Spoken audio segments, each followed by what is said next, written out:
In crisis communication, the ideas ialah every organization will face crisis.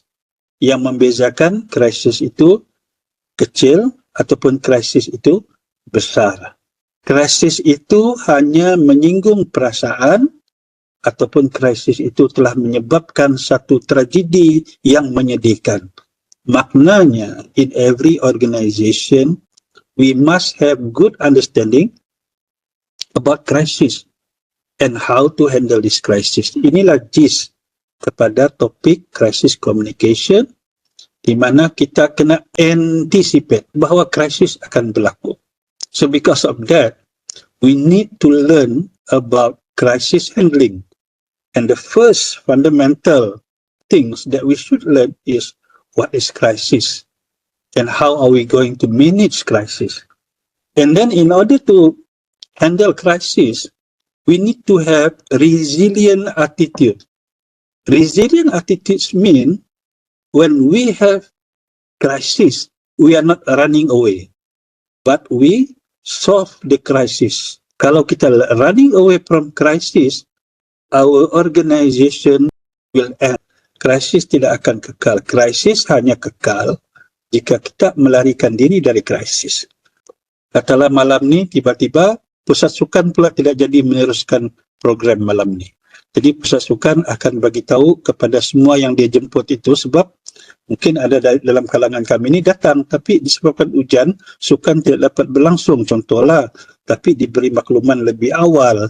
So what happened is, pertama mereka express concern in order to make sure everyone is not getting flu, demam dan sebagainya. We have to reschedule the event tonight. Kemudian dia akan explain corrective action. So in the future, maybe we are going to have it in the hall instead of the open area and so on. And then provide instruction kalau dia melibatkan anything yang perlu lah. Justification tadi sudah dibagi tahu, apology pun sudah beritahu. So ini basic ideas ya. Untuk you all buat surat, dia kena ada surat excuses. Okay? Handling crisis.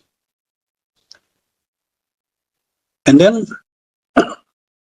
in big cases involve keselamatan nyawa dan sebagainya, ataupun kecederaan dan sebagainya, ataupun banyaklah aktiviti krisis yang berlaku. Orang selalu memerlukan mereka yang pandai negotiation, negotiation skills. So this slide is about a good negotiator.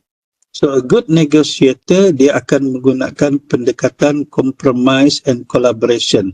Nanti you all refer balik nota topik ni, ada beberapa karakteristik orang negotiate tu, compromise, collaboration. Ada yang lain tu saya buat lupa supaya you all tengok balik apa dia punya karakteristik. And then orang yang menjadi negotiator ni, dia punya emotional intelligence tu kena tinggi. Dia jangan cepat ambil hati, dia jangan cepat beremosi. Okey, ada soalan?